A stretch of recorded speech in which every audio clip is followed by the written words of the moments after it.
Hello, and this is a book review. Some interesting ideas that I found in this book, Wealth, Poverty, and Politics by Thomas Sowell. So I'll start with a quick review. In general, probably 4 stars.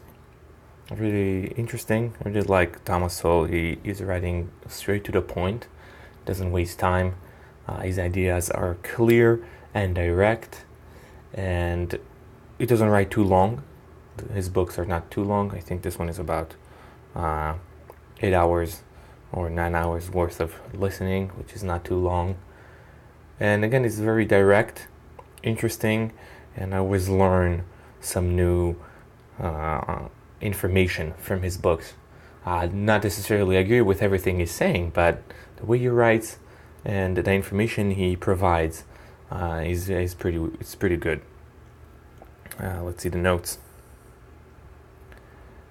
The first one is per capita output is the most accurate measure to measure GDP. So there is a few ways to measure GDP, and per capita outputs, how much a person is producing in some way, is the best way to the best accurate or the most accurate way to measure GDP. Next one is back in the days the geographical, it's supposed to be geographical location of a country meant a lot about their prosperity. Best soil was highly important for agriculture. So the geographical, where you are and in which continent and where you on the continent, was very important for prosperity. If you had good soil, that was also very important for agriculture, which was also important for prosperity. Next one is water access was important for prosperity, and even today is very important. The European continent has more water access than Africa. So how much water you have around you is very important. That's why Europe, which has a lot of water, is more prosperous than Africa, for example. One of the problems of the Africa continent is facing is shallow water, and there isn't not enough place to dock ships. Shallow water is not allowing big ships to dock, which makes it more expensive. So they have shallow water that is close to around the continent. The water are shallow and not deep enough, so it's harder for ships to dock. And in turn, it makes it more expensive because you need to dock your ship far away and then use smaller ships. So it makes everything more expensive. And also, in addition, you just have no enough docks. So not only the shallow water, the docks, you don't have enough places that are good for docking ships. Next one is the fertility of the land, which is usually associated with more water flowing with nutrients, is also highly impacting the prosperity of a country. It's supposed to be. There's a lot of typos here. Didn't do a good job. So the prosperity of the land, which is usually how much water, usually more water, the more water flowing with nutrients, the more fertile the soil is also very important for the prosperity of a country, because they can grow better crops, for example. Next one is in the tropic, where food can grow year-round, the population had an easier time in regards to food than other places. So they have food all over the year long, so they didn't had to find all kinds of creative ways to preserve food. So in some way they had easier time, and it's more likely that it'd be more prosperous. Next one is the culture. Sorry. The culture of immigrants was highly important for their success, such as Germans and Jews, both known to be very prosperous and very successful in immigrating. And he claims that their cultures was very important for their success. Countries with isolate themselves by stop translating books, for example, are falling behind falling behind in prosperity. I think it was China. They started doing that, so they stopped translating books, and that kind of impacted their prosperity because they don't learn as much.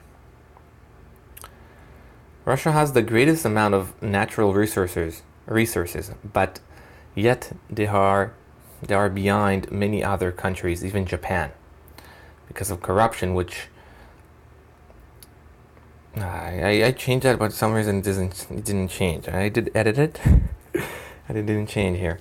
Anyway, because of corruption, which prevents investments due to high returns that are needed to cover those investments. So Russia is a big country and has a lot of natural resources, which usually it correlates with high prosperity of the country. But they're lacking behind, and they're even smaller than Japan, that is much smaller than Russia. The problem is corruption, because what corruption does is prevent investment. Not only prevent investment, is also you need higher returns because you need to pay more people. You need to, if you some places you need 5%, for example, then there you need 10% because you need to pay off many people along the way, which is the result of corruption. Different cultures have different work ethics, which impact prosperity. Again, it should be prosperity. So every culture has different work ethics, and which many times it's also impacting prosperity.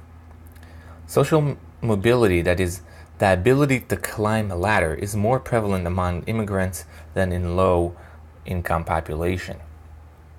So immigrants are in some way more successful at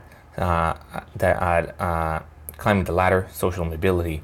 Low-income population, they have much harder time. Next one is, some innate differences is being described as stereotypes today.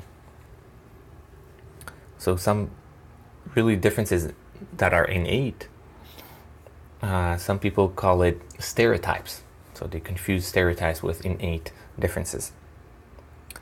Across many low-income neighborhoods, the situation is about the same regardless of culture or race. Some people always claim that when we say low income, it's only one culture that are low income, but there is much evidence to support that every low income population is about the same.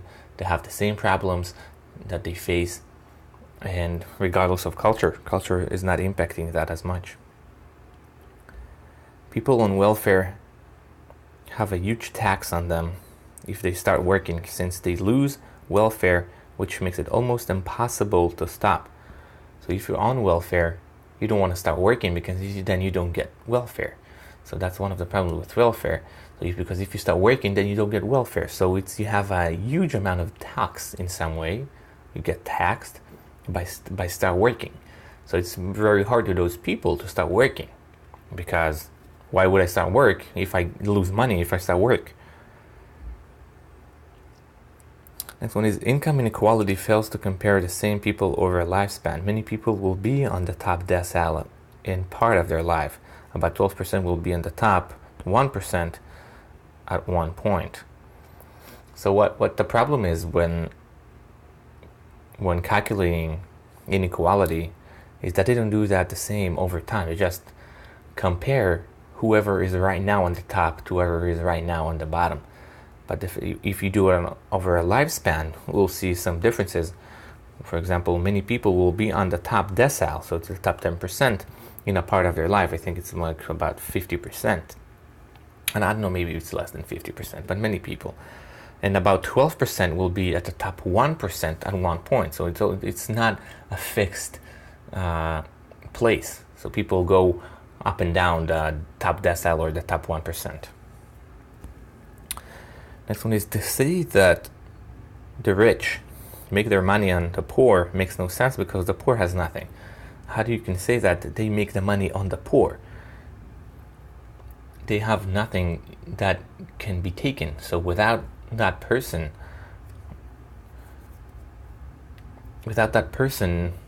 open a new company, for example, they would have even less. So saying that they make their money on the poor, they don't have any money right now, so it makes no sense.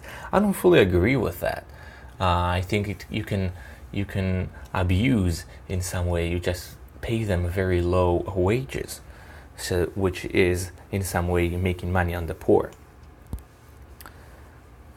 But the idea is still stand, because they're not taking money out of them. They just maybe don't give them enough money. So there's like in between. And the last one here is, the hospital with higher death rate doesn't mean doctors cause the deaths. Many times hospitals with good doctors accept patients in worse condition. So if you just check what's the deadly, how many people are dying in a hospital, that's not gonna tell you anything. Because sometimes if you have higher death rate, that doesn't mean that someone caused those deaths. Maybe this is the best hospital, they have the best doctors, and they get the worst cases, and that's why people die more. So that's kind of interesting, and we did the same kind of thing in many comparisons we make today. So that's it for notes. So again, 4 stars, very interesting. That I don't necessarily agree with everything he says, but he has very good points, and makes you think. Kind of makes you think about some ideas. Thank you.